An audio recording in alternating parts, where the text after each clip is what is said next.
UP के सरकारी कर्मचारियों पेंशनरों के लिए खुशखबरी, बड़ी दर से दाढ़िया भुगतान की तैयारी।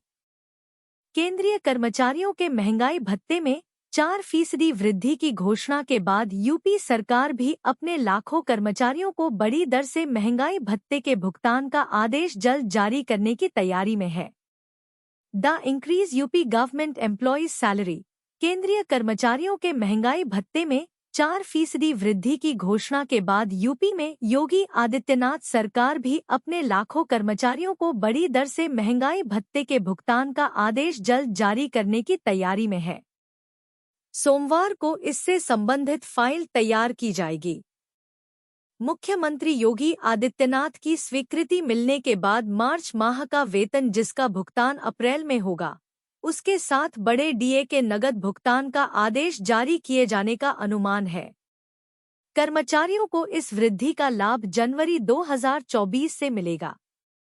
खजाने पर हर महीने करीब 314 करोड़ रुपए का अतिरिक्त भार पड़ेगा। 12 लाख पेंशनरों की महंगाई राहत भी बढ़ेगी। राज्य सरकार द्वारा बड़ी दर से महंगाई भत्ते की घोषणा होने पर करीब 10 लाख राज्य कर्मियों और 8 लाख शिक्षकों का वेतन बढ़ जाएगा। 12 लाख पेंशनरों की महंगाई राहत में भी 4% का इजाफा होगा। ऊर्जा भवन में लगी पेंशन अदालत, 9 पेंशनरों की दर्ज हुई समस्या।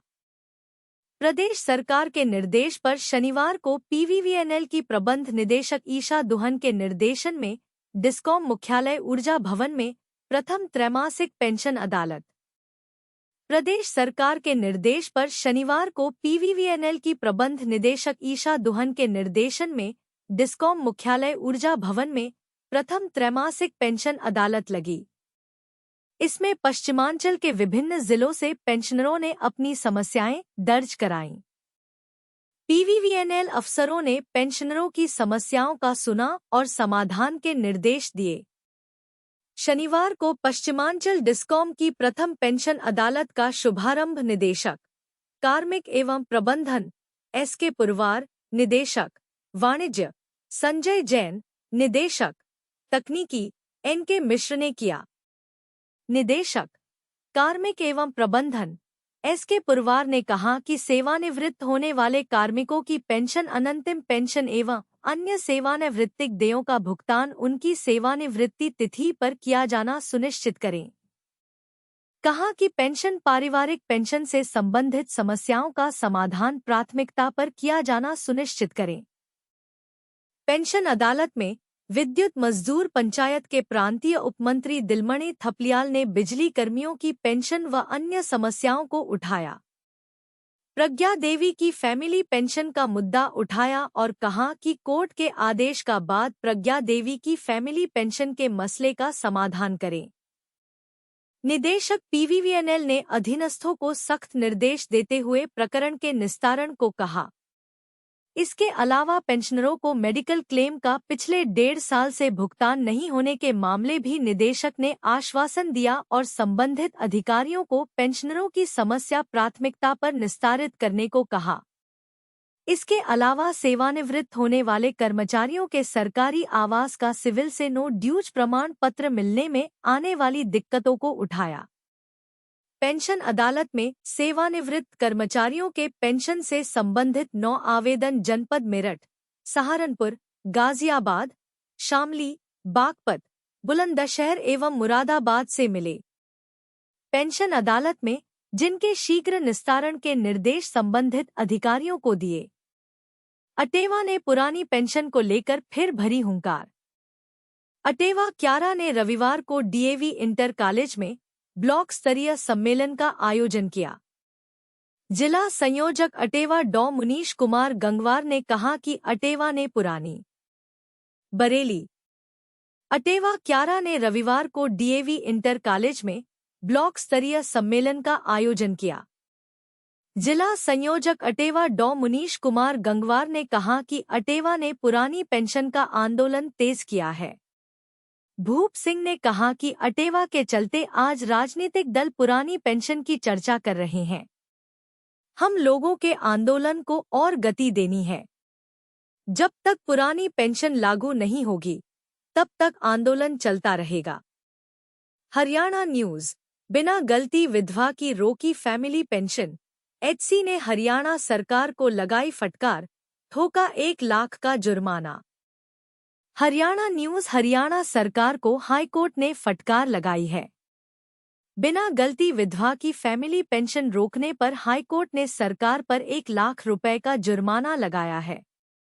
नियम के अनुसार पहले 7 साल वेतन का 50% फैमिली पेंशन के रूप में दिया जाता है और बाद में इसे 30% कर दिया जाता है। हाई कोर्ट ने याची को सही ठहराते हुए ये फैसला लिया। पंजाब हरियाणा हाई कोर्ट ने गलती से पेंशन में अतिरिक्त भुगतान होने के चलते भूल सुधार के लिए 15 महीने विधवा की फैमिली पेंशन रोकने को माना संवेदनशील व अमानवीय रवैया करार देते हुए हरियाणा सरकार को जमकर फटकार लगाई है। इसके साथ ही हाईकोर्ट ने याची को मुआवजे का हकदार मानते हुए सरकार पर 1 लाख रुपए का जुर्माना लगाया है।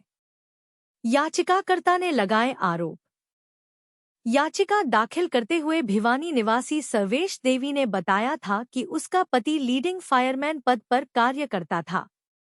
एक दुर्घटना के चलते सेवा में रहते हुए उनकी 2003 में मौत हो गई थी। नियम के अनुसार याची को फैमिली पेंशन का भुगतान शुरू कर दिया गया। नियम के अनुसार पहले 7 साल वेतन का 50% फैमिली पेंशन के रूप में दिया जाता है और बाद में इसे 30% कर दिया जाता है। 2009 में नियमों में संशोधन किया गया और पहले 10 वर्ष 50% राशि पेंशन तय की गई थी। याची को 2013 तक 50% वेतन का भुगतान करना था, लेकिन गलती से जुलाई 2021 तक 50% भुगतान हुआ। इसके बाद अगस्त 2021 से अगले 15 महीने तक कोई भुगतान नहीं किया गया और अक्टूबर 2022 में दोबारा पेंशन तय की गई। इस दौरान जो अतिरिक्त भुगतान किया गया था उसकी रिकवरी के लिए प्रतिमाह पेंशन से 9,000 रुपए की कटौती का निर्णय लिया गया। हाईकोर्ट ने लगाया जुर्माना। हाईकोर्ट ने कहा कि इस मामले में याची की कोई गलती नहीं थी, फिर भी उसे 15 महीने के लिए पेंशन से वंचित कर दिया गया। अब दोबारा पेंशन तय की गई तो उसमें से 9,000 रुपए प्रतिमाह की कटौती का निर्णय ले लिया गया, जो सही नहीं है। हाईकोर्ट ने अब सरकार को अगले 39 माह तक प्रतिमाह 4,500 रुपए की पेंशन से कटौती का आदेश दिया है। साथ ही याची को हुई परेशानी के चलते उसे 1 लाख रुपए का मुआवजा जारी करने का आदेश दिया है।